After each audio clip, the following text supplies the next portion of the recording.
Peace, blessings, and greetings, everybody. This is Tex Mason from thctrust.org. This is the video that everybody's been waiting for. This is why I have been silent for the last, let's say, several months. I have been a little bit slow answering emails. I've been putting a lot of people off, telling them that they have to just wait for the next update on the website, because the questions that many of you are asking are the questions that I intend to address in this video, and hopefully this will be beneficial and we can all move forward after this.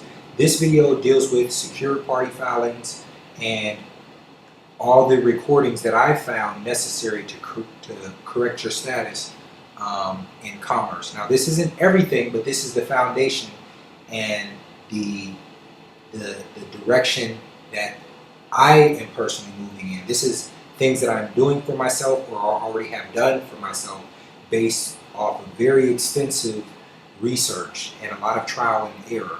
So we're going to go through the status matrix on the website, which is all the templates for filing your declaration of trust, your common law copyright, articles, fee schedules, affidavit of life, affidavit of beneficial ownership on the birth certificate, your security agreement, and all of those status documents. I already have the templates prepared on the website under the status matrix, and in this video I'm going to kind of show you why I have them arranged the way that I do, and I'm going to show you how to record, where things need to be recorded, and give you some tips to help you get those things recorded. But I also want you to know that there is no absolute definitive way to do this. Everyone's recordings may be slightly different based off of their individual status, their state, how their state does business, a whole different range of things. So understand that. I'm not just trying to say, here's these templates, you have to do this, that, the other. I have a lot of research put into this video.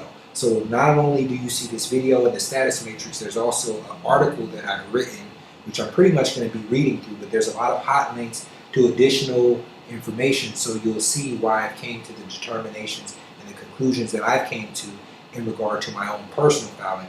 And you'll be able to make the executive decisions for yourself with competency, not just knowing that something needs to be filed, but knowing the specific objective of why you are filing it and what you intend to accomplish by it. So this is going to be an excellent video. It's my way of really saying thank you for your support, for those who donate and subscribe and pay $25 a month, or they donate $25 a month. This is my way of saying thank you for each of you individuals. I'm returning to you in this video at least $2,000 worth of templates and lecture information, so that you can go out and apply this stuff and do your own document recordings and stop asking me to do them for you so I can tell you $2,000 to do it, even though really I don't even have the time to do that. So this right here should be enough to answer those questions, or to get you to research so that you can answer those questions for yourself. If not, after reviewing this content, I think with the coaching and consulting session, you'll be able to handle everything else on your own. So I'm going to touch on a lot of things that you should already know. I'm going to go into a lot of theory so you can understand the purpose of the document and how it works and where we're going with all of this. But before I get into that, let's just look at the commercial matrix real quick. First, let me tell you how to get there. So you go to the website, you log into the website first, and then on the right side of the website, as you see here, where you see all these menus, you scroll down until you get, it's off the page here, to the secured party creditor menu. And when you click it, it's already clicked now, but when you click the menu, oh, there we go. I got logged out, so let me log in.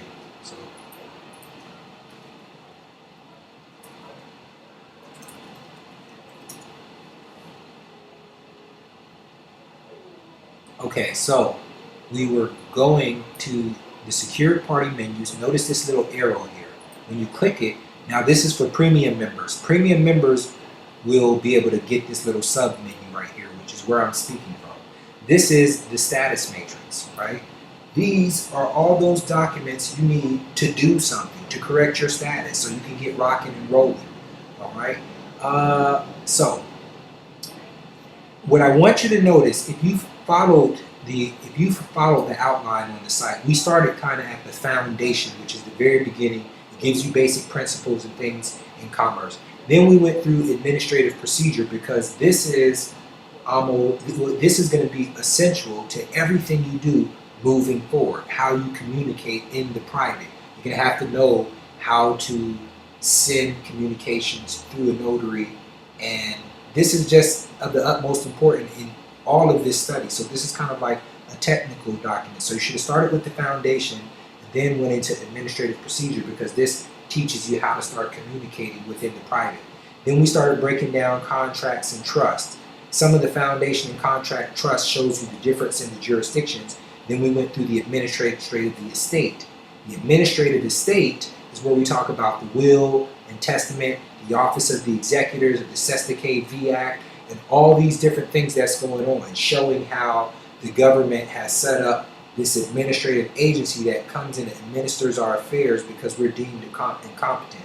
So then we came to the thought process of having to be the executor of the estate, having to have the will and testament on record, etc., etc. Well, under the commercial status matrix, we have documents that deal with that. Notice of the executor of the estate, notice of the will and testament, and the will and testament. I'm not going to go into these because they don't really have anything to do with the subject matter of correcting our commercial status that we're going to talk about in this video, because we're pretty much dealing with the secured party creditor filings of it, which before that you have to deal with what needs to be done on the common law side, what has to be done on the land in your birth state in the county where the entity was organized. So will and testament doesn't have to do with any of that. Later on we'll come back and start doing some more of this, but you still have the templates here. Maybe you're doing your own thing with it. That's what these templates are for. So you can click it. When you click it, your template comes up. Here's the template of the last will and testament for Tex Lee Masson. This is a PDF, but rest assured, all the premium members, you have access to this PDF as well as the Word document, so you can edit. So that's the will and testament, notice of will and testament, etc. What we're going to be talking about mostly in this video is the execution of the trust, which I'm going to refer to as the foreign situs trust. Okay, but when you see this same entity in your state, it may be referred to as an unincorporated not-for-profit association after you incorporate it. Don't worry if it's sounding a little confusing right now because I'm way ahead of myself. I'm just explaining to you that the declaration of trust is going to be of the utmost importance, because this is what everything is about. We're talking about how to correct our status in commerce. The proper way to correct your status is to operate in trust. So we're about to go through how to do those common law filings and then how to do the secured party filings. So if you look at here, I have the declaration of trust. It's a template on the website. It's going to be very important. This is a private document. I also have a memorandum of trust. This is what you intend to use in the public most of the time if you have to file evidence of the trust. I also have, this is coming soon. It says declaration of sovereign trust. Don't worry about that. This declaration of trust, what we're talking about here, let's click on it so you can see it. We're talking about the declaration of the John Alex Doe Trust, or the Tex Lee Masson, or that straw man. We're talking about the foreign body of that entity, if you will. So everything starts with the birth certificate when we're talking about correcting status. The birth certificate and the all capital name, or the name on the birth certificate. You have two things there. You have the property, which is the name itself. So we're going to get into common law, copyright, DBA, trade name, and all of that. But that's one part of the property. And then we look at the certificate as property in itself, because we know that certificates are securities, just like mutual funds and stocks and bonds and everything else. We may not know how to use those securities, but we rest assured know that that security has a value. It represents a reversionary interest, or funds, or let's say interest due to the estate. So everything starts with that certificate, right? When we're talking about correcting our status, the origin is a certificate, so we're going to keep that in mind as we first start talking about the declaration of trust, because this is going to be ultimately all these several different processes we're doing is basically to bring all the property out of the commercial jurisdiction and under the protections of the common law, which is basically taking it out of the sea, taking it off the commercial side and bringing it to the land side, because we always know there's two parts of everything. It's like there's public and private, there's the common law side, and then there's the commercial side. You see what I'm saying? It's the same thing with the birth certificate. When you look at the birth certificate, it's a two-sided instrument. The face of the birth certificate is the common law side. That's what I like to call it. And the back of the instrument is the commercial side. So when we talk about the Rule 220 and the affidavit of beneficial ownership on a certificate of live birth, we don't put that on the back, we put that on the front. Why? Because under the common law, an affidavit is the proper way to carry title. So since the certificate itself is a security in the commercial jurisdiction, by placing the affidavit of beneficial ownership, also known as the affidavit of title, or simply an affidavit, which is a common law action. It's only under the common law, not under the statutory law. It's on the land side. It's under the republic. So that affidavit of beneficial ownership on the certificate is a way of putting that common law claim and putting a claim on the title and making it private. See what I'm saying? Pulling it out of it. And that's why on that affidavit of beneficial ownership, you have to use the name of the private creditor, which is the secured party, or you want to place it in trust, right? We're going to get to that. But this is all, I said all that because you got the will and testament stuff, then you have the trust stuff. And this is important because everything that we're doing from here on out needs to be claimed and held in trust. So these other small processes that we're going to talk about, like the birth certificate with the affidavit of beneficial ownership, the affidavit of life,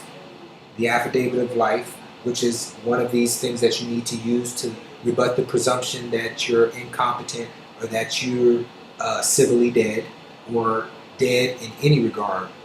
And then we have I have something, a Y-DNA certificate, common law copyright. This is another very important instrument. And notice it's a common law copyright. Any copyright claims are under the common law. They're not under the statutory law. So this is going to be another important thing to do, which is to copyright your name. Because once you finish that small process, that is also another asset that you're going to hold and trust. Basically, all of the property for the estate, we're going to hold it in trust, because under martial law, military law, admiralty, and the whole commercial system, the only proper entity that we can operate in and remain autonomous to the sovereign United States is through a common law trust. It's the only proper entity that they recognize, wherein they also extend that the bylaws and the governing articles of the trust is superior to anything else, even statutes and codes of the state. So when we get into executing the trust, we're going to see why it's important to state positively all the rights of the trustee and all the indemnification that the trust is going to give to the trustee. Basically holding the trustee harmless and making sure that we express everything that the trustee is entitled to. Because we're going to find when we start studying the federal statutes and the state codes that they acknowledge that the bylaws and the article of the trust and the minutes and all the res of the trust is superior to the default statutory policies of the state that deal with abandoned estates and trusts and everything else. They only exist where there's no competence. We're going to get to all of that. I'm just kind of setting the stage and going in a little bit. We're getting there. But you all know, so the status matrix is where all the documents are.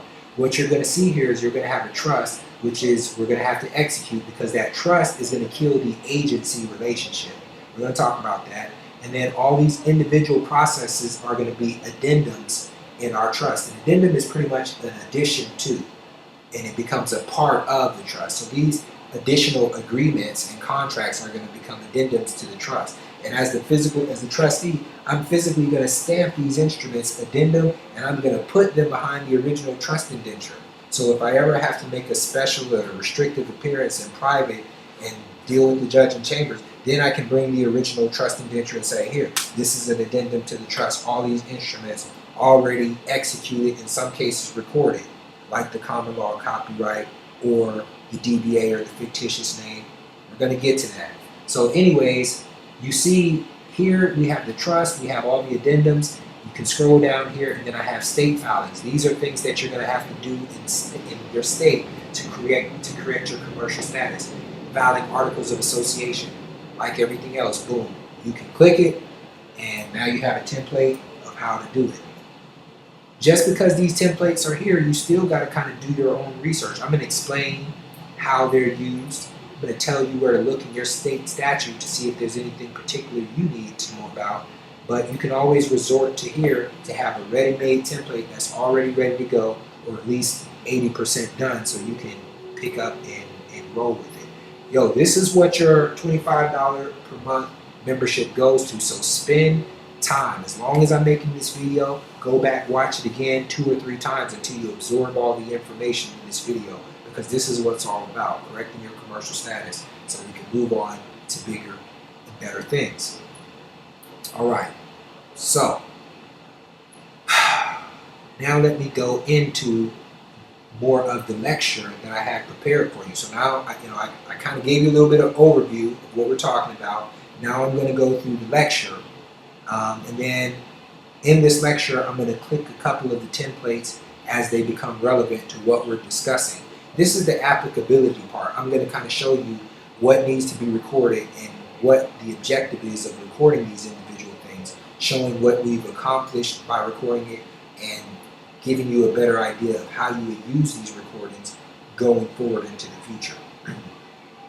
All right, so I spoke about before, we're starting with the birth certificate because it is a security. If you read the Securities Exchange Commission Act, you'll see it's a security.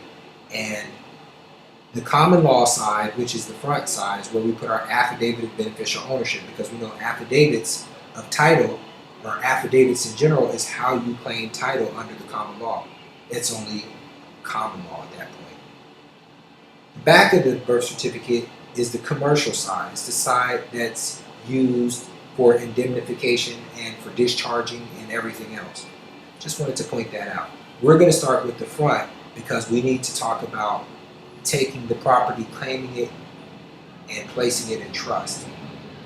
Ladies and gentlemen, before going into this information or reviewing this video, I encourage you to check out my perspective on martial law, labor code, admiralty, and public versus private. If you want to check that out, all you have to do is go over here, scroll down to this menu that says under occupation. Here is where I have those videos where I went through that information. Internet's moving kind of slow, but this is where you can get the prerequisite background information so you can keep up and be prepared to do these commercial recordings. So, all right. Here I am sharing my perspective and handiwork by preparing and making available the templates that I've created or acquired for my own person. By sharing the templates, I'm not suggesting that you need all of them to secure your estate/person. And if you decide to use any of the templates, I am requesting that you modify them to make them fit your personal situation. My objective when creating this page was to create for myself a record of the estate's interests and status in commerce. The necessity arose out of the need to prove and create evidence. Experience teaches me that applying what I know about the law in commerce requires due process and public notice on the record. The system operates on principle, so instead of looking for a silver bullet remedy for any one situation, my research has led me to the arrangement of these instruments as the remedy for all situations, basically, because these instruments were created based off of principles that abide in all of law. And this system, although there may be corrupt people operating it, corrupt officers here and there, the system itself is built and operates on principles. And that's how we are going to approach it. So this was my objective with the templates and recording. Another one of my intentions was to share what I've learned in such a way that the listener and reader and of these templates can absorb. They can absorb what I'm teaching, or excuse me. So they can observe. Let me read this part again. Another of my intentions is to share what I've learned in such a way that the listener and reader of the templates can absorb that which he learns and immediately build on top of it with his own research. Now, the question that somebody's asking, do these templates work? I would ask you, can a magic wand do magic? You know, the templates is a tool for you, the same way the magic wand is a tool for a magician. Can the wand do magic without the magician? The magician doesn't necessarily need the wand, just like you may not necessarily need these templates. But with the wand, the magician is much more effective and efficient. This is because the wand is charged. See what I'm saying? It's charged. Just like the little composer's symphony thing, it's charged. There's stories about people that have bought, there's a guy who had bought this composer's wand, and he was like, and flipped it at a wall and knocked the picture off the wall. And that's because it's charged. And that gets into the metaphysical energy. And if you're not studying that stuff, it's beyond the scope of this. But the point that I was making is the wand is charged. The same way that these templates and these instruments, the same way that we can use them to establish facts in the templates and charge those facts into positive law. What I mean by charging them in positive law is that the way that we establish these facts by our due process, executing these miniature process by recording these instruments the proper way. What we're doing is we are basically, in a sense, charging the John Alex Doe. You understand what I'm saying? Let me give you an example. Consider an electrical fence, or if you ever had your tongue on a 9-volt battery for any reason as kids, you probably did that before, or even a stun gun. Anything that's charged is going to be a liability for you, even like an electrical fence. If the fence is charged, somebody's going to be less likely to touch that property. They don't want to trespass. So this is why we are, in a sense, charging the John Alex Doe and the security by creating the trust in these affidavits as well as these other instruments. We're charging it, and therefore if someone wishes to try to use it improperly in commerce under the commercial system, which there's a whole lot of that going on, criminalizing things that are people's rights, criminalizing them to make money, that is called piracy. That's someone improperly using your property. So that's why we got to do all these common law things like common law copyright. What we're doing is we're protecting the estate property from pirates at sea under the commercial system. Piracy. See how that works? But anyways, let me go ahead and continue to read through this. So, let's take, for example, the common law copyright, which is one of the templates found in the status matrix. The proper recording and certification of the instrument constitutes a fact or a thing done, and it is evidence of the exclusive rights to reproduce, print, and duplicate the John Alex Doe. This affidavit, when unrebutted, or this instrument, which is the common law copyright, when recorded and certified properly, it becomes a fact or a thing that's done. And these commercial courts only care for facts. They adjudicate based off of facts. So by this record, we can establish a fact that the superior claim on the usage of the name is held in trust under the common law. Remember, the sovereign United States, the only proper vessel to operate in commerce is a trust, because the United States considers itself to be sovereign, and the only entity that it recognizes that has superior law to its own is the trust. And you'll know this by combing through the federal statutes and the state statutes.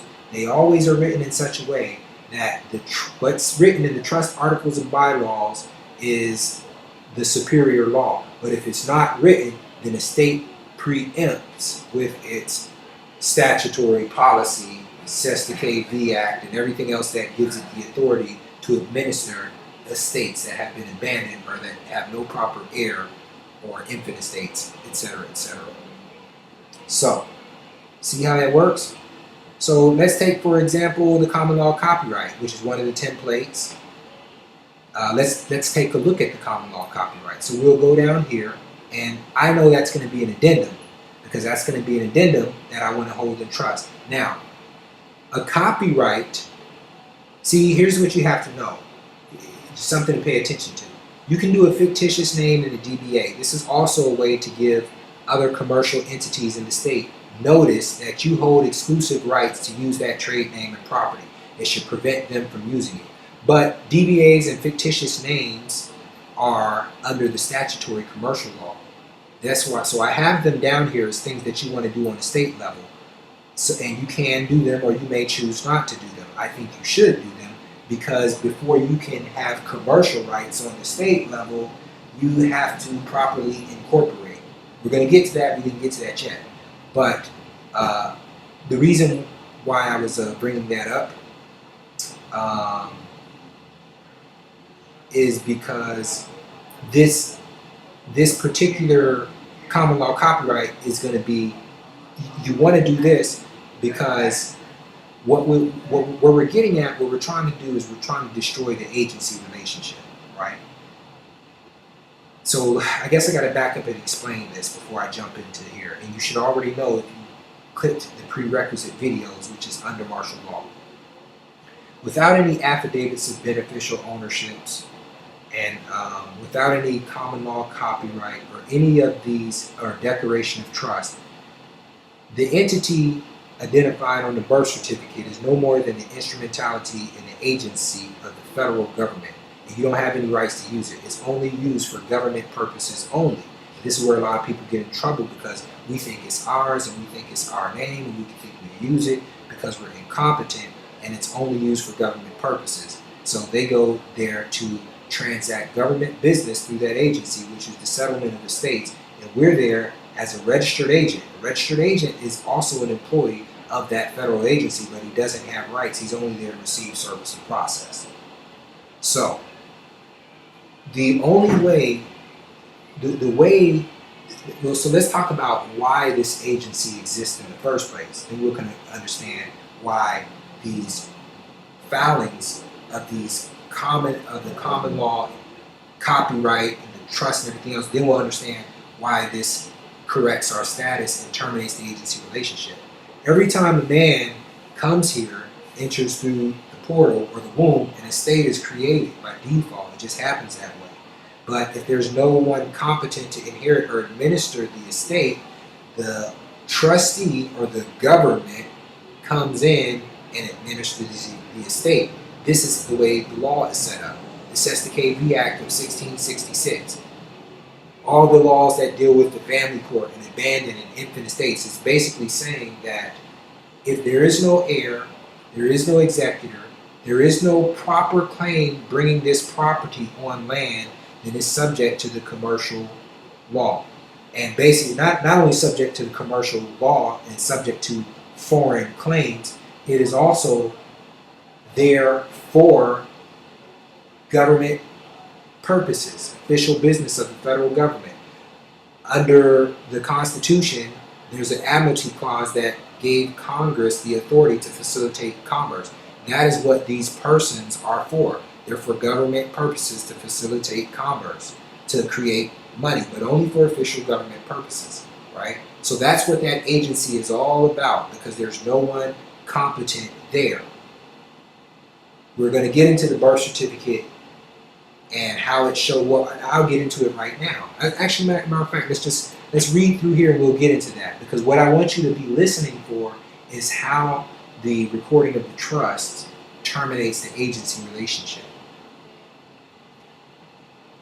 All right, so let's talk about the agency real quick.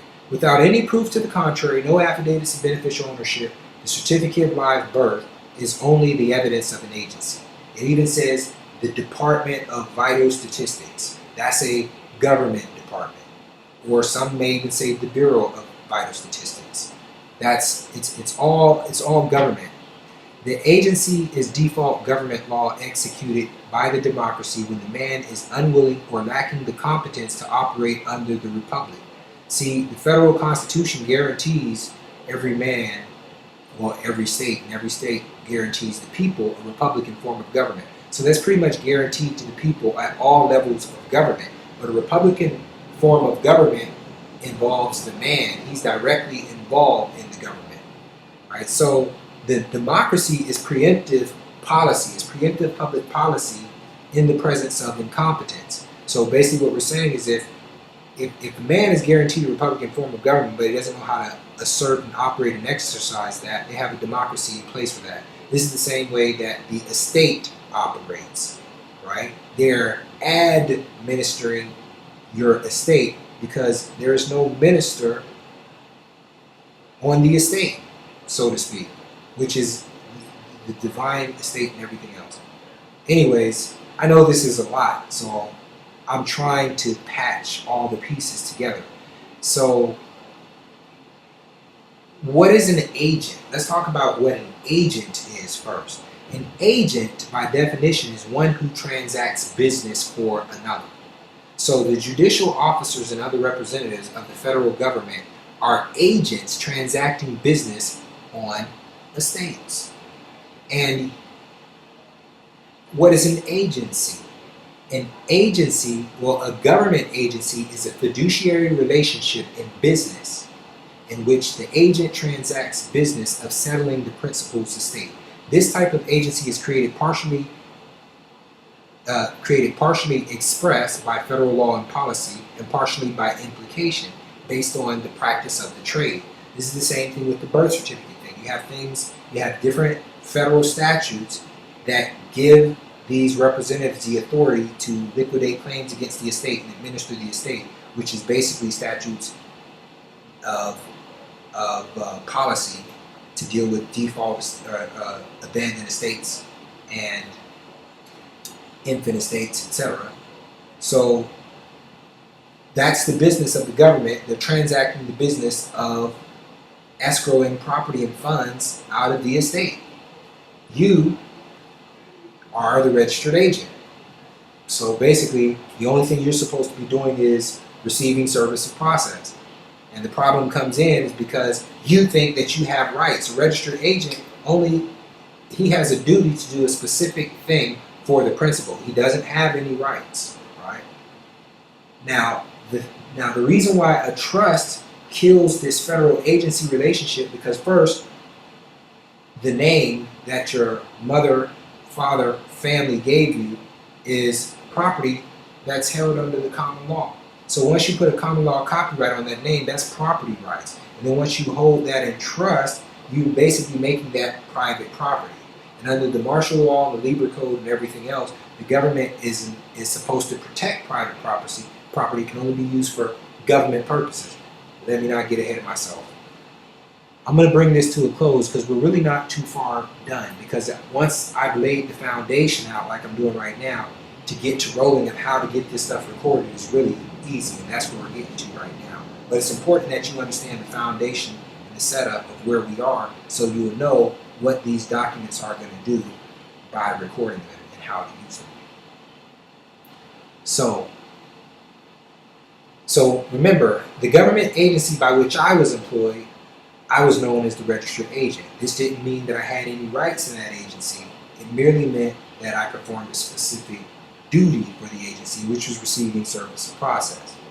Now, on my certificate of live birth, my mother is named as an informant. Unknowingly, she provided the agency, which is the United States, with all the necessary information to deny my heirship of the estate.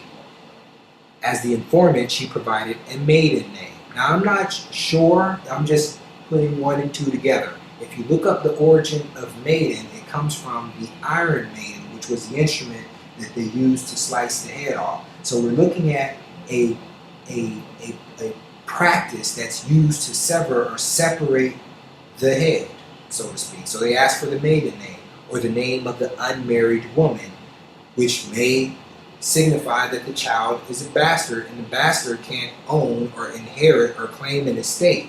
So so at this point, there's no proof of life whatsoever. On that note, I think I should go ahead and show you that one of the addendums that we want to hold in trust is this affidavit of life. That's going to counter a lot of those presumptions right there, that this is an infant estate, that there is no proper heir. This is the affidavit of life. So that's one of the templates. I just thought it was fitting, so I thought I'd bring it up. And once you execute that affidavit, you may go record it. If they don't record it, you'll hold it as an addendum in trust. You'll have more than enough opportunity to get it on the public record by the time you get through this. So my mother basically gave the agency everything it needed to know to deny my heirship of the estate. She gave her maiden name, which signified that the child is a bastard and would not be able to claim the estate anyway. So coincidentally, let me mention this. The under the common law and ecclesiastical law, right? Because this is where we're trying to be on land here. Estate can only be held in trust. So again, this is why I was saying the establishment of the trust nullifies the agency relationship. Part of the reason is because when a trust is created, the ownership and the rights of the property are vested in the hands of the trustee. There's a transfer of rights. The agent doesn't have rights. The agent is transacting business on behalf of the principal, which is the federal government. But once the trust puts the proper claim over the certificate and the trade name, there's a transfer of rights, so there's no more agency relationship. They can no longer act as agents transacting business for the estate, but now it's your job to. So, there you have it. So again, as I said before, the trust, by the way, is the only entity that can remain autonomous in the sovereign United States of America. As an operation of law, that's just the way things are set up. So, let me take a pause here. Okay, so the first thing we want to do is we want to go to the status matrix and we want to execute this declaration of trust. This is the first thing we need to do to take ownership of the property or to correct our status, to execute this trust. Even though this is a private document, you want to execute it because you never know. You may have to use it at some point. You may have to produce it. So when we say it's a private document, basically you never need to put it in the public record. You don't need to record it in the county recorder's office, but you can put it in the public record behind your UCC-1 financing statement when you do your secured party filings if you choose to. Me personally, I'm not going to put mine in the public record. I'm going to use a memorandum of trust. Anyway, where the trust begins, the agency terminates. So the first thing we want to do is execute this declaration of trust. What makes a trust valid is one party, the grantor, has to place property in the hands of the trustee. So this declaration of trust, what is that property? Let's talk about that first. What is going to be that property with all the value? Well, that I'm going to refer to as reversionary interest. That's why we say that everything starts with the certificate of live birth.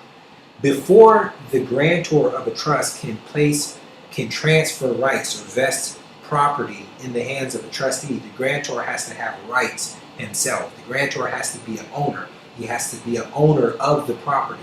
Remember, under the commercial side, you can't own anything. You can only own things on the private side under the common law. So that's why the very first asset that's being placed in trust by the grantor is the security, the birth certificate. That's the security. It represents the reversionary interest, and therefore we want to put an affidavit of beneficial ownership, Rule 220, right? We're going to put that affidavit of beneficial ownership on the certificate of live birth, and We're going to record that in the county. That's going to be a mini process within itself. But that security owned by the grantor is going to be the asset that's placed in the hands of the trustee in the execution of this trust agreement, which is going to nullify the agency relationship and send us on the way to correcting our status. So you're going to execute this instrument, sign it by the grantor, the creator, and the trustee and the witness, and you got your schedule of beneficial interest holders, Schedule C trust officers. All of this stuff is in here. All right. So that's going to be the first thing. Now, one of the reasons why we're operating in trust is because, as I said before, the trust is the only sovereign vessel that the state acknowledges, because S corps, LLCs, and other types of state entities are governed in accordance with whatever the statutory law is. The statutory law is always written to say the bylaws and articles of the trust supersede the statutory law. Of course, unless they don't exist, then the statutory law or the law of the commercial law that takes precedence if those don't exist. So what is really important is when you're doing your trusts, when you're executing your trust indenture, you're going through the templates, anytime you learn something about a right that the trustee should have, because you're going to be operating as a trustee, make sure you put that in the indenture, or you add it to the minutes, or you add it to the bylaws, and make sure that you indemnify the trustee. You put a clause in there that says the trustee is going to be held harmless completely, etc., etc. Spell out everything, because whatever you don't spell out, you're going to leave it up to the state to make a determination. So your trust indenture over time should get bigger and bigger. And again, it's a private document, right? We'll show you how to use it, but it's a private document, so you don't need to put it in the public. Whenever you need to make a part of it known, you can use your memorandum of trust. But we're going to get to that. I don't want to overwhelm you. So the first thing we'll do is we're going to execute that trust indenture. And now that we executed the trust indenture, we know that there's a trust, so that now that all the property rights to the trade name and the security of the John Alex Doe is going to be vested in the hands of the trustee. There's a change of ownership. There's a transfer of rights. So the agency relationship has terminated.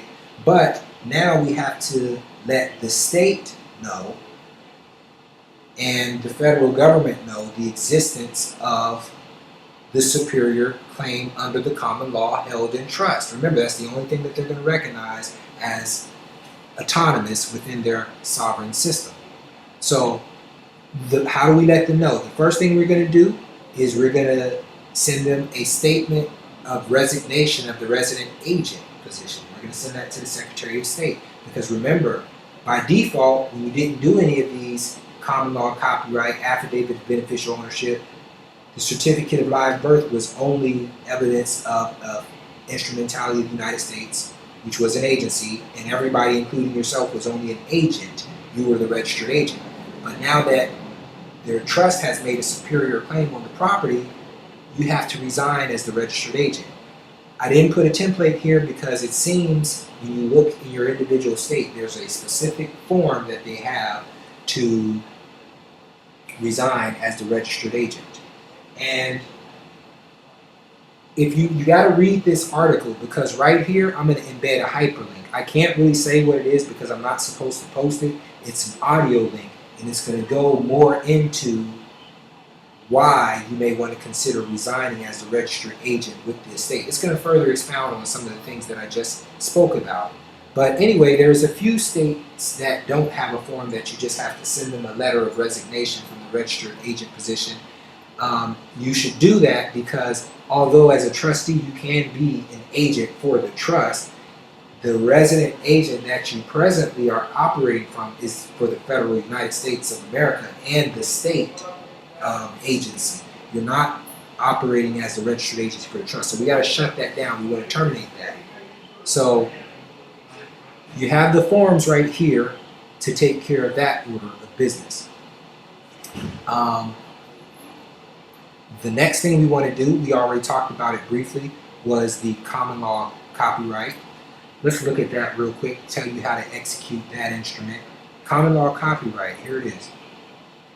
So what you do is, this is an agreement that you're going to that the grantor is going to sign and the trustee is going to sign, because the grantor of the text lien masson is giving the trustee, he's transferring the rights to the trustee to be able to use that trade name, right? So he's granting the authority to duplicate, to represent the name, to use the name, etc., etc. That's a copyright agreement between the two. That only exists under the common law. See, anything that's called a copyright, anything, that's a common law claim, not a statutory claim. A fictitious name and a DBA, those are all statutory, so they're lesser when it comes to what we're trying to do here. They're not as strong, but I still recommend that you do them. So the way that you do this, in this, I've taken this from other copyright agreements that I've seen on the internet that kind of deal with this, but I've condensed it to one page, because you're really going to want to take this and you're going to want to advertise it in the same county recorder's office that advertises any other real estate or legal property matters, but the county where you were born, where the entity was organized. You want to file this copyright in the newspaper for about 4 weeks, and when you finish that, the newspaper will give you a certification. This original instrument with that certification constitutes your copyright, your contract for copyright. That's the consideration and everything. So anytime somebody uses that name now and they don't have a contract, you give them a copyright notice letting them know. Actually, you give them a cease. This is what you give them. Let me tell you. You give them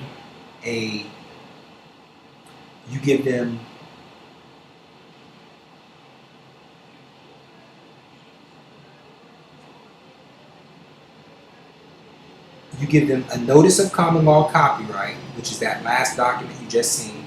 You give them a demand to cease and desist, and you can give them evidence of your DBA or fictitious name. In principle, this would prevent pirates from using your name in commerce when they don't have a proper contract with you. Let's look at this demand to cease and desist. So this is perfect once you execute your copyright instrument and you go through the process of recording it. Now let me say this too. When it comes down to making common law claims like copyright, placing property in trust, you're not going to find out the process for doing it in your statutory law. So you kind of just got to Google or just go with the newspaper publication, because these are common law things. Understand what I'm saying? These are the ways that you operate in trust. They're not going to tell you about that because you're putting a superior claim over the officers of the United States that they have to recognize. So they're not going to tell you about these things. So you're going to have to do your own due diligence when it comes to doing your due process. Check out this notice to cease and desist. It's another template that's available for you. The Text Lee Masson Trust, located in Placentia, California, is the author of the copyright work entitled Text Lee Masson. We have been advised of your use of the Text Lee Masson, and pursuant to the Federal Copyright Act, such use is unlawful. Accordingly, you are hereby noticed, and demand is hereby made that you cease and desist from all usage, actions, activity in regards to Text Lee Masson trade name, trademark, and copyright, and make arrangements to surrender all copies of the usage of the work within 72 hours to our office at the address above. Simple letter. All right.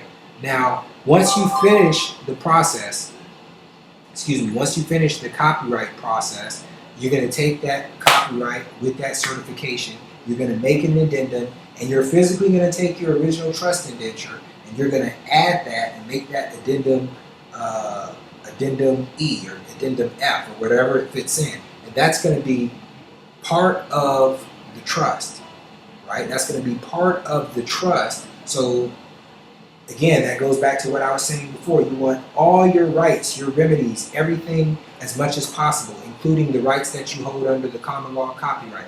All that held in trust, because now that all becomes part of the trust, and it's the only autonomous entity that's recognized by the sovereign United States. This is the way to hold those rights properly. So, let's see. So, we talked about executing the trust instrument. We talked about the we talked about the common law copyright, the process of how to complete it and how to add it to the trust as an addendum. We talked about the agency, the United States, the birth certificate. See, Congress has been given the authority to regulate commerce through the admiralty clause. So, for government purposes, there is a use of the persons, right? And the government business, the type of business that they transact, is the settlement of estates. But if there's a proper heir, the trust under the common law and the ecclesiastical law can hold estate. And then you as the executor can conduct that business. And then you will be operating under the republic. See, the trust is the superior common law claim. So this is why everything has to be done in trust. Remember, the common law copyright is, or the copyright is a common law claim, whereas in the DBA and everything else is statutory in nature. So then we also talked about doing the statement of resignation to the Secretary of State. So now once we do that, they know we're no longer the registered agent for the agency. We're no longer receiving service or process for the federal government to escrow funds or liquidate claims against the estate. So now we have to let the state know how we are operating. So, but let me read this first. A trust relationship and the government agency relationship do not coexist. It has something to do with the rights held in the property. Trust kills the elements necessary to operate agency law. Although a trustee may be an agent for the trust, he is not an agent for the United States. Whether or not one chooses to register as the registered agent for the newly incorporated trust is left up to their sole discretion. I suggest that you do. Okay. The trust establishes a transfer of rights in the res for the property of the estate. The act of establishing the trust places the claim on the estate. The proper claim on the estate cancels or nullifies the administrative agency's powers to transact business on the estate. So in the first circumstance in which someone or any person under the color of government attempts to administer my affairs, I first would challenge the presumption that their enforcement of a particular statute against the trust or the name, which is property held in trust, has anything to do with official government business. Because under Article 38 of the Martial Law and the Lieber Code, which is the commercial side, and the yellow fringe around the flag, that's the admiralty martial military law that they're operating under, the government has to protect private property and it can only be used for official government business. So anytime somebody tries to stake a claim against the name that has already been charged, I'm going to use Rule 5.1 to challenge the presumption that what they're doing has anything to do with official government business, because the federal government offers and guarantees to me a Republican form of government. So I'm going to use Rule 5.1 to create a constitutional challenge by notary presentment so I can get an estoppel, right? But unfortunately, that's not prepared yet. So check back, and there will be a template here on that matter. Okay. So again, now we talked about, again, resignation as the registered agent, common law copyright on the trade name, so nobody should be using it. We take that common law copyright and we hold it in trust. We're also going to turn our direction back on the birth certificate. We're going to talk about Minnesota Rule 220, the affidavit of beneficial ownership, and I'm going to tell you how to get this stuff recorded, right? First, I'm going to start with the easiest way and the way that you should be getting it recorded if you kind of do your research. My research has led me to this path, and I'm going to explain it here in a second, but let me take a break. All right, so Rule 220, affidavit of beneficial ownership. So again, we are dealing with the, I guess you would say, the common law side of the certificate of live birth. It represents a certificate.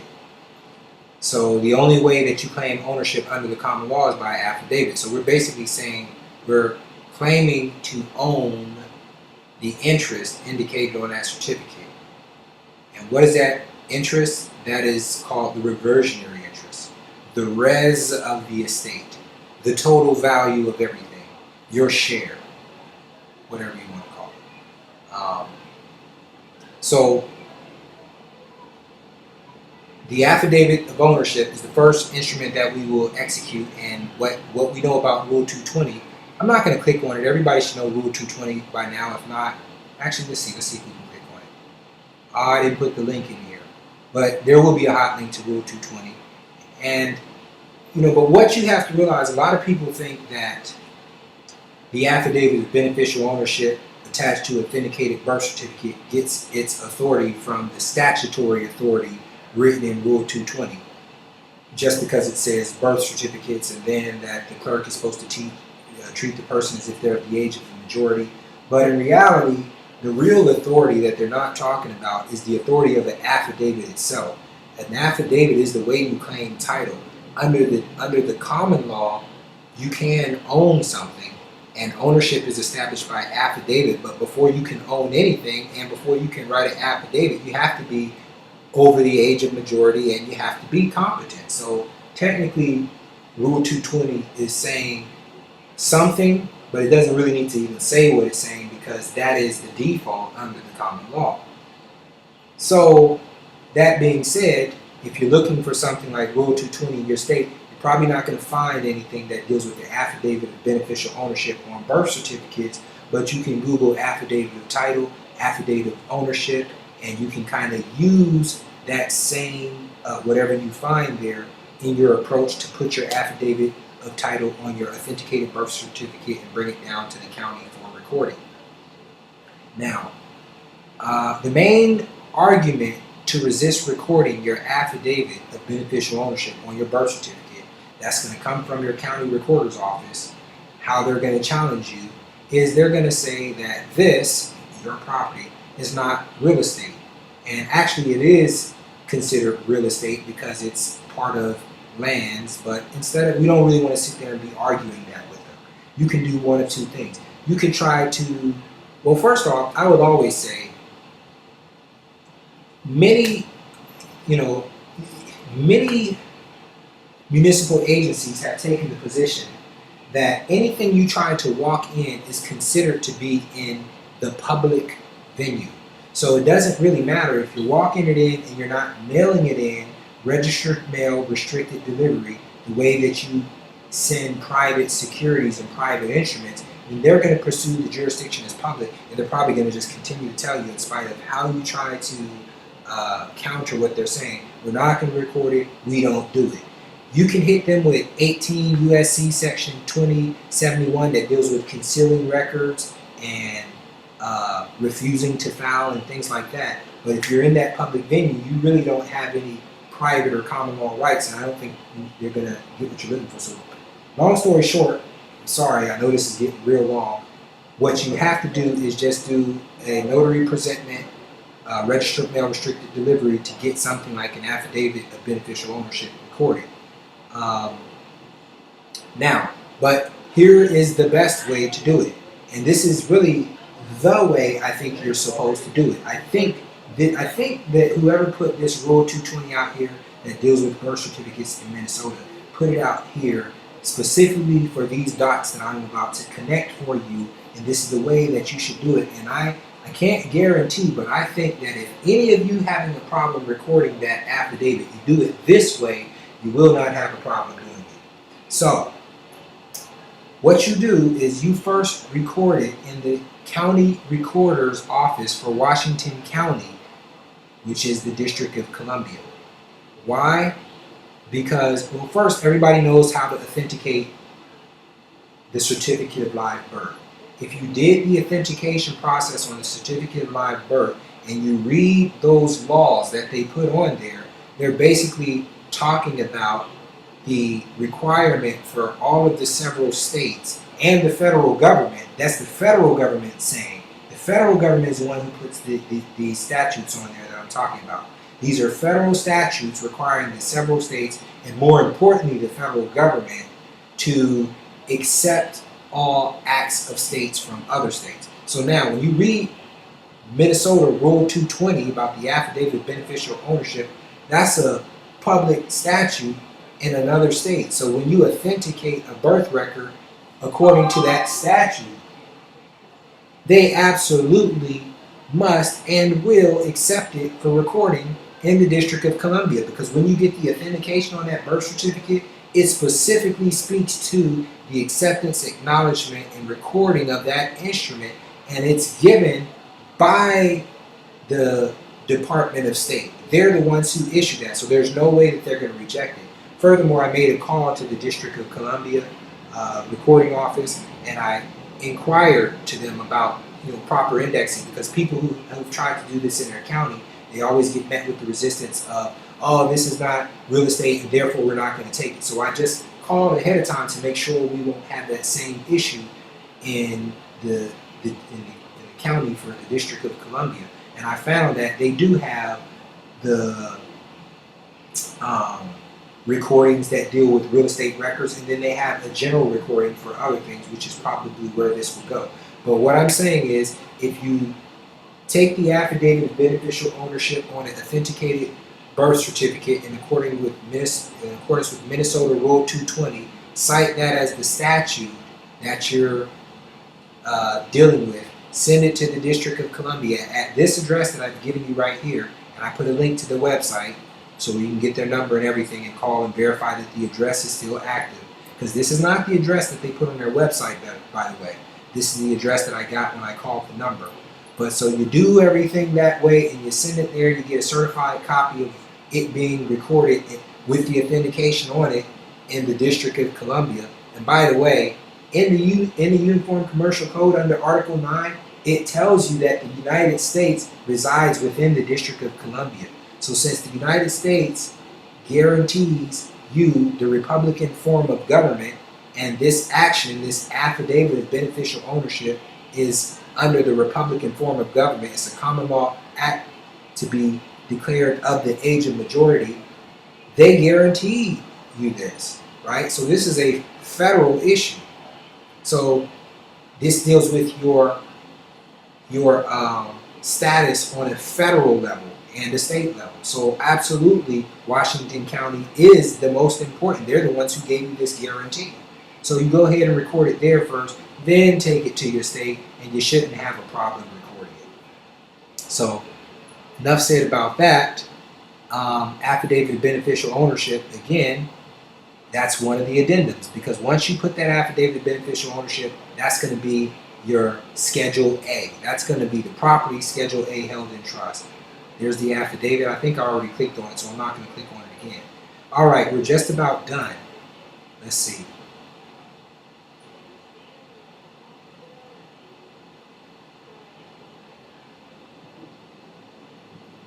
Now, so one more recap. What did we talk about here? We talked about terminating the agency relationship by putting a common law claim on the name and the security. The security be the affidavit of beneficial ownership, which is really an affidavit of title, saying that the last name, first name, middle. Remember, when we sign that affidavit of beneficial ownership, as Jonah Bay discussed, you want that to be in the name of the secured creditor. The foreign, the private, which is last name, first, middle. So and that gentleman is standing on the land. He's outside of commerce. So he puts the affidavit of title on the security, claims it for the trust under land. That becomes the addendum A, or the Schedule A, held in trust. Then we put the common law copyright claim, because the copyright can only be done under the common law. We hold that in trust.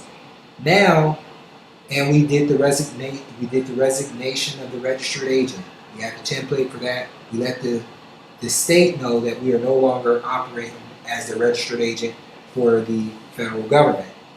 Now we have to let them know that a trust exists, because remember we said the name on the birth certificate without any affidavits or any superior claims is nothing more than an agency? Well, when we're not talking about government business, and we're obviously not talking about the estate if you didn't put any claims or anything on it, because you don't have no estate to claim, But we can still talk about the commercial side.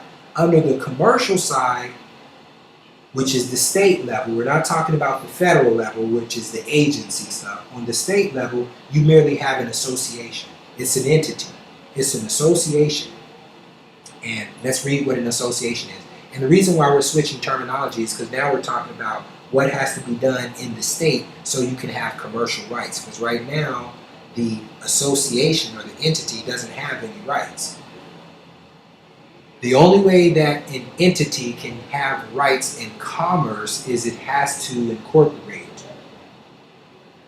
We're going to get there. But first, I wanted to show you what an association is. Because remember, we're talking about the commercial side of what you have by default on that birth certificate on the state business level.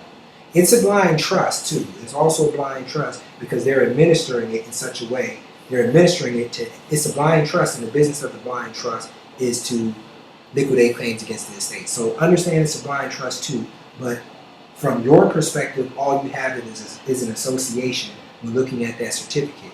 An association is the act of a number of persons in uniting together for some special purpose of business. The only business about that entity is the liquidating of commercial claims of foreign creditors, foreign claims against the estate, and basically government business. That's all the association is for until we gain the competence and do what we're doing now. So, when you read your statutory code regarding most states, association, so really what type of association is it? It's an unincorporated association because you didn't incorporate it, so you don't have any commercial rights. Most of these organizations, that's merely a name, you cannot prosecute, you cannot defend, it has no commercial rights until you usually do two things, which is on a statutory level. One is apply for the DBA or the fictitious name so that you can let the state know that you, not just foreign creditors making claims and not just government business, that you are going to be transacting business, not really you, but the trust of which you represent is going to be doing business with that trade name. So that's why you do the DBA, so that you can now have commercial rights. Usually it's going to require you to do the DBA and to incorporate. So what does it mean to incorporate? Well, it's just like starting an LLC or a corporation or a partnership. You got to file articles of incorporation with the state. And then that's what gives you commercial rights. That's the beginning of the life of the corporation. So this is something that we also have to do for our person because we already took the property, held it in private in trust. Now we have to let the state know that the trust exists and how to interact with the trust. And again, let's talk about why I brought up the fact that it's an association by default. And you can go look this up in your state code. Because if you're going to incorporate, you want to make sure that you don't lose the autonomy, or you don't want to lose the anatomy of your trust, the structure of the bylaw being superior. So you don't want to incorporate the trust as an LLC because you could do it, but you can also prejudice your rights. You know what I'm saying? So the state is not going to tell you, they're going to tell you how to incorporate an LLC, an S Corp, and everything else. And I'm explaining all of this in detail because this part you're going to have to look in your local state code to understand better. So to incorporate the trust, they're not going to tell you how to do that. But the way you incorporate any entity is by filing articles. So you look in your state code and the type of, what type of entity do you want to file articles for? Well, I'm just going to give you a clue. What I've done for myself, the research has led me that the only way that the trust can properly incorporate in the birth state, because it's just an association until it's incorporated, is as a not-for-profit. Remember, it's not-for-profit because under the common law side, there is no money and there's an exemption, right? Under the Libra Code, 12 U.S.C. 95A2. Maybe we'll talk about that a little bit at the end, but we know that there's no money, so you want to make sure that your entity is not-for-profit. So we're already unincorporated association, so we're an unincorporated not-for-profit association. Now, when we file the articles for an unincorporated not-for-profit association, the act of filing the articles is incorporated. So by doing the DBA, the trade name, and filing the article, we have incorporated and given ourselves the commercial rights that we need to properly do business in commerce. So what's important is those articles. Now I have some template articles right here, but you have to look, these are for Ohio, but you want to look at what type of articles are required for an unincorporated not-for-profit association in your state. Usually the articles are going to be very simple, one-page document. In your state code, look up Google business code or commercial code in your, or business code or corporations code, and they'll explain what needs to be in your articles. And it's usually simple stuff like the name of the association, the address of the registered agent. Remember I said you're going to have to re-establish an agent? This is a different entity. This is not the federal agency. This is a registered agent for the trust entity that's doing business as Tex Lee Mason under that trade name, for example. So you look in your state code, and it's going to give you about 6, 7, or 8 things that absolutely have to be in the articles. But the key, what they're also going to do is once you put those 8 things in your articles to incorporate, they always leave the discretion for the trustee to add any other provisions or articles that's necessary to define the trust's interest in estate or property or whatever. Why am I saying that? Because you can add additional articles and addendums to your articles of association if everything else that you've done fails to get your affidavit of beneficial ownership that's tied to the birth certificate that you're holding in trust. If you can't get it recorded any other way, or if you can't get your common law copyright with your certification for the due process, if you can't get all that recorded, add them as articles in your articles of association. Your Secretary of State is going to accept articles, you pay the filing fees, your statutory code allows you to add the additional things, so you can also use your articles as an opportunity to get these other things on record. But again, if you do it the way we talked about with the Washington, D.C., etc., you're not going to have a problem. So do your DBA, do your articles of association. Now you are properly incorporated. Let's see if there's anything else. We're just about done here. I'm just going to do an out summarization. Let's see.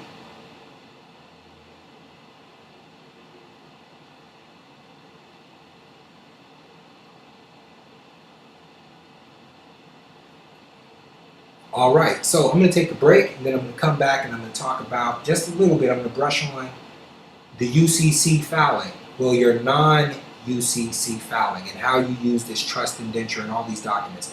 Actually, I'm going to go ahead and I'm going to go quickly summarize everything we discussed in this commercial matrix. I'm going to briefly go through again how you would record everything, and then we're going to talk a little bit about secure party filings, and I'm going to close this out here because we're going to have a whole entirely separate video coming next that's going to deal with secure party filings. But rest assured, you have to have this common law stuff done first.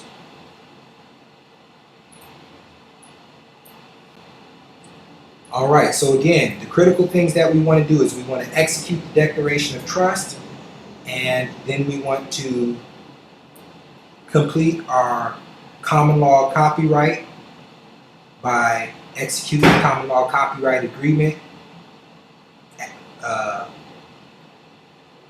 Then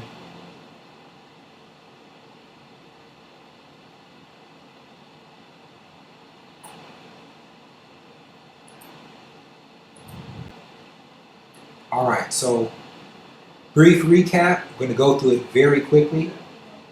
The first thing we're doing is we're executing the foreign insiders trust to terminate the agency relationship. But it's not really terminated until we do the proper things with the state to give them notice that the trust exists, that the trust is incorporating, so it can come under the general corporations laws, or whatever you want to call it, which is basically incorporating, and that we're going to use that to terminate the agency relationship.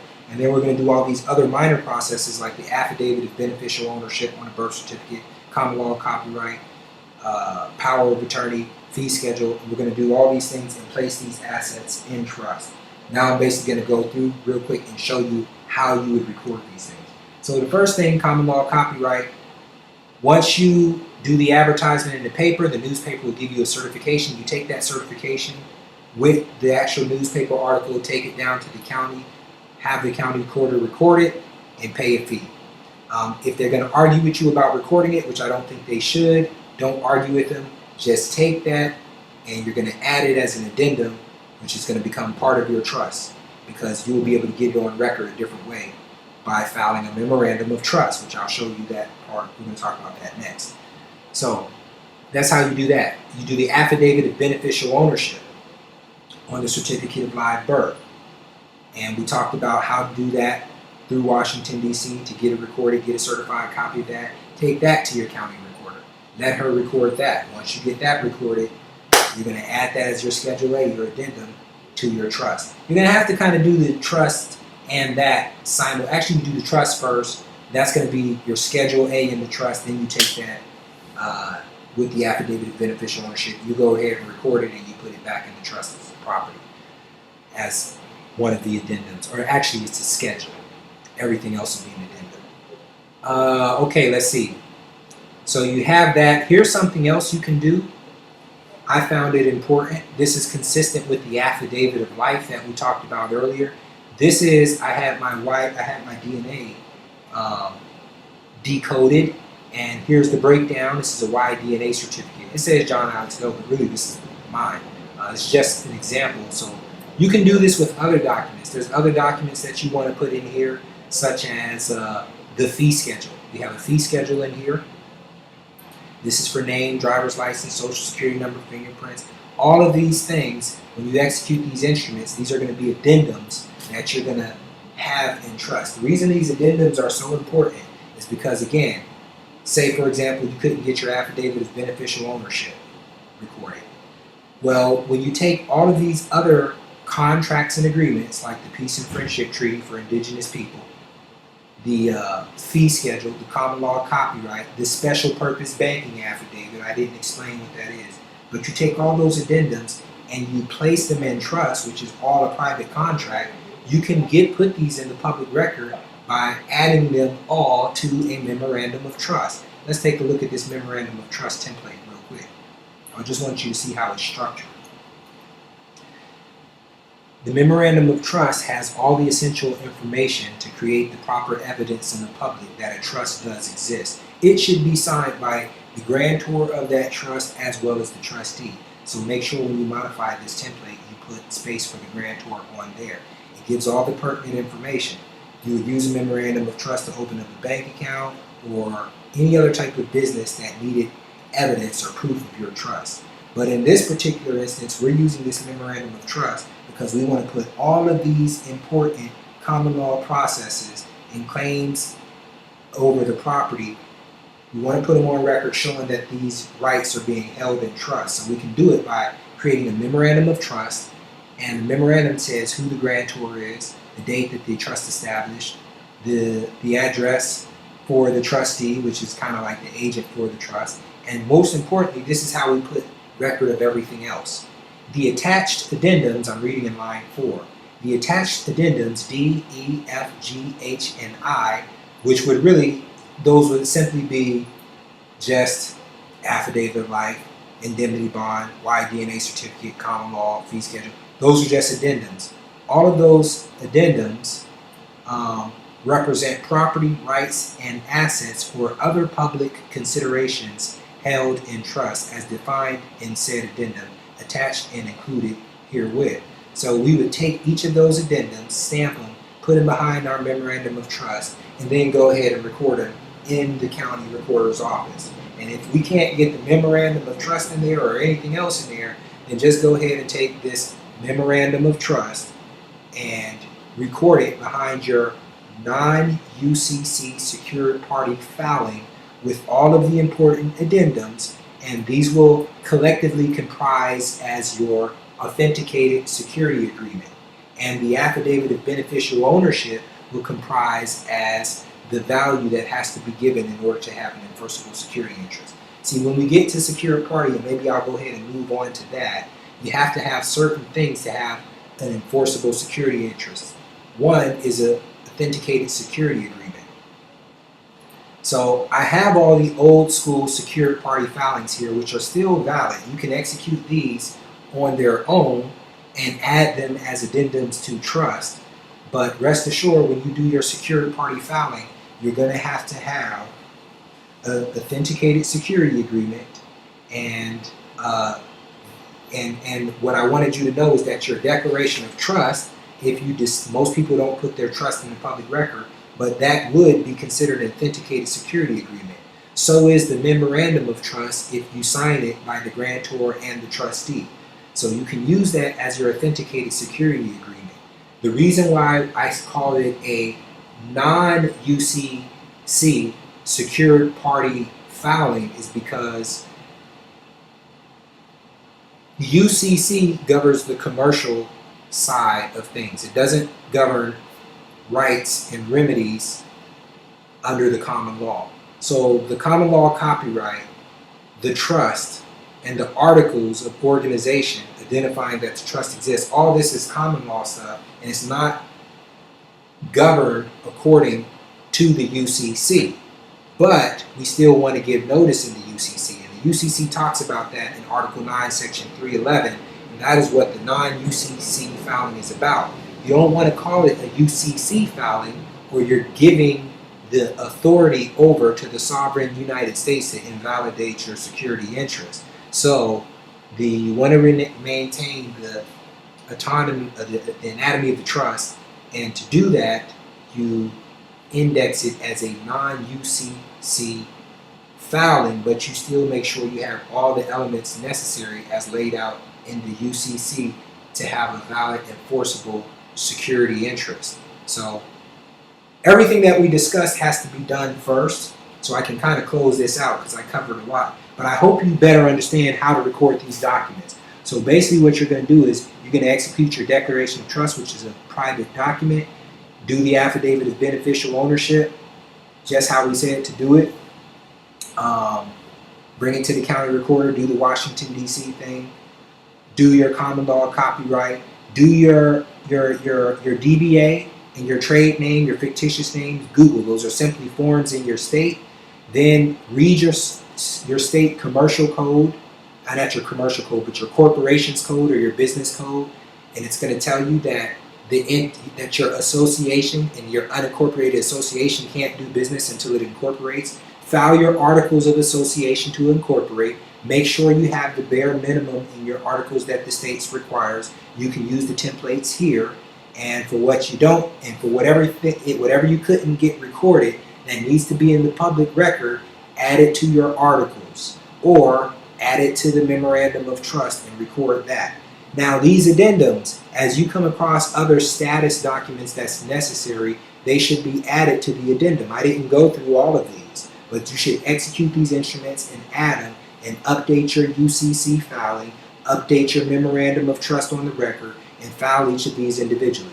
One more thing I'm going to say, just as we talked about the affidavit of beneficial ownership, once you authenticate it, the full faith and credit seal and the statutes, the federal statutes that they put on that certificate that requires the District of Columbia to file it because they gave it the full faith and credit. You can do that with any other instrument that you're trying to get recorded that the county does not wish to record. So, given everything that I just provided you with, you should be able to do your recordings and your filings on your own. That which you have yet to understand, I encourage you to go right up here to the top of the site, click coaching session to get some one-on-one time with me if you want some further instruction on this. But again, if you want access to these templates, join the premium subscription group. And hey, thank you for your support. I would love to have your feedback on this video. Thank you again.